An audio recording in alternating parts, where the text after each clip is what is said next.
Hey guys, welcome to our second flip class lesson. This time we're going to basically start on our American Revolution unit. In order to kind of get a background information on the American Revolution, we kind of got to learn about the 13 colonies. The 13 colonies, if you see the little arrow, basically run from right here, New Hampshire, down to Massachusetts, Rhode Island, Connecticut, New York, Pennsylvania, Maryland, Delaware, Virginia, North Carolina, South Carolina, and Georgia. All this area up top here is controlled by the French. All this area down here, which is kind of called the borderlands. This would be like Florida today, all the way over to Louisiana. And then here was controlled by the Spanish. Okay, but what we're going to focus on is the English colonies in North America because we were the English colonies. We were controlled by Great Britain and England and ruled by their king. And this will give us a little bit background information on kind of how some of the colonies formed, a little bit unique stuff there. So we got the New England colonies, which are in the upper part of the United States, right here. Okay, and you can see right there, you got New Hampshire, Massachusetts, Rhode Island, Connecticut. You got your middle colonies, which are in the middle of the deal here, even though they're in the northern part of the country. Those consist of New York, New Jersey, Pennsylvania, and Delaware. And then you have your southern colonies. Okay, southern colonies would be like Maryland, Virginia, North Carolina, South Carolina, and Georgia. So basically, you guys learned about this like back in third, fourth grade, somewhere around there. But England established 13 colonies in North America. You have the New England, which we've been talking about. I'll pop them up here for you so you can see them, write them down in your notes. You have the middle, and you have the southern. Okay. Give you a moment to just jot those down. So, one of the main reasons that England established colonies in the United States is because, or why people came here was economic opportunity. That's one of those push-pull factors that we talked about in 7th grade, but a pull factor was economic opportunity here in the United States, or in the colonies it is at this point. Sometimes I'll revert, say United States, but we're not the United States yet.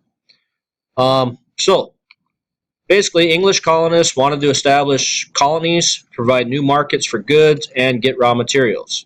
Okay, England wanted raw materials to come from the colonies. They also wanted to be able to send their goods that they manufactured in England somewhere else. Now, England's building a big empire at this time anyway. We're just one of the cogs in the wheel. Now, because of the thin, rocky soil and long, jagged coastlines of the New England colonies up here, okay, they turned from farming and began fishing. Pennsylvania had an abundance of wheat, and they were known as America's breadbasket at the time because they grew most of the colony's wheat.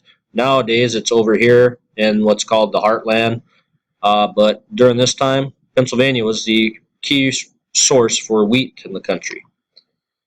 Down in the South, which we learned about in 7th grade, from Maryland, Virginia, North Carolina, South Carolina, Georgia, they used the plantation system there, which helped the spread of slavery in the southern colonies.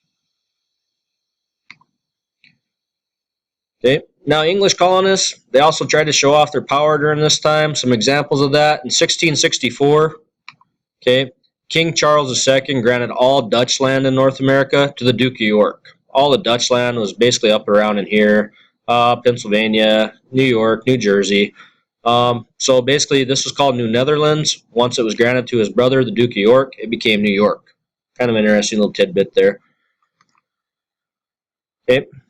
A guy named Nathaniel Bacon also decided that he was going to have a little rebellion because he wanted to move west.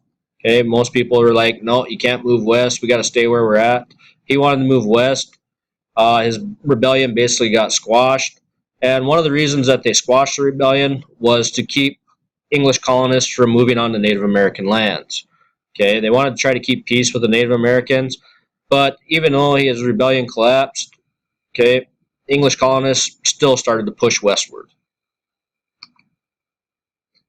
Okay, then you get down here in southern states, Georgia. Georgia was founded to keep protect debtors. Debtors are people that owe money. So Georgia was founded down here for that. And they basically became a strong colony of plantations. but is also a key and vital aspect to keep the Spanish from moving to the more richer colonies up in the north. Disagreements about religion led to the founding of other colonies. Some of the colonies up here, we have Roger Williams settlement in Rhode Island. So that was over religion, because one of the reasons colonists came here was to exercise their religious freedom. In England, there was the Church of England. That's what you had to follow. That was it. People wanted religious freedom. They had tough luck. So a lot of people came to the colonies to practice religious freedom. So Roger Williams set up his own religious colony in Rhode Island. A guy named Thomas Hooker set up one in Connecticut. And then John Wheelwright set up one in New Hampshire up here. In 1620, most of you guys already have learned about this, but English separatists known today as the Pilgrims landed in Plymouth. And then they basically had a branch split off called Puritans. And basically what they want to do is reform the Church of England. They established settlements in what are now Massachusetts and New Hampshire as well. So Puritans are hardcore. Okay, they don't mess around. All their information is just right there. And you got to follow it. Down in Maryland, okay, Maryland was founded so Catholics could live safely in the country and practice their own religion. That was founded by a guy named George Calvert. And then we had Quakers. You guys ever had oatmeal or anything? They kind of look like the guy on the box, but they refused to pay taxes to the Church of England. They actually settled in Pennsylvania and Delaware to practice theirs. They're pretty, kind of, for the time period, a really progressive religion. Okay. English colonists also claimed the right to freedom of government, okay, early on. When you look at it, all the way back to 1619. Next class, we'll talk about late 1700s and so on.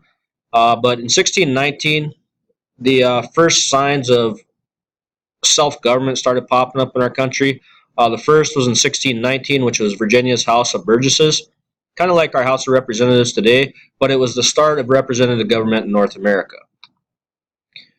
In 1620, the Mayflower Compact was the first document in which American colonists claimed the right to govern themselves. They basically said nobody has the right to say what we can do except for us, so we're going to decide for ourselves what we're going to do.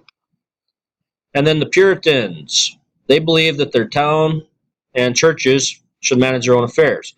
So all the way back to basically the formation of the colonies, the colonists felt that they had a right to self-government. So to sum it up, basically, you have your 13 colonies. They're divided up into 3 different regions. They came here for economic opportunity. They showed off their power once they got here. Most of them tried to practice their own religious freedom, and they wanted their own type of freedom of government. Okay, so those are the key points to take away from our little lecture here today. Go ahead and finish your notes up on that. If you need to go back, anything like that, feel free. Tomorrow in class, we'll basically start mapping out the 13 colonies so you get an idea how they look on the map, because it'll be vital to what we're learning about coming up with the American Revolution. So have a good night. If you have any questions, shoot me an email or ask in class.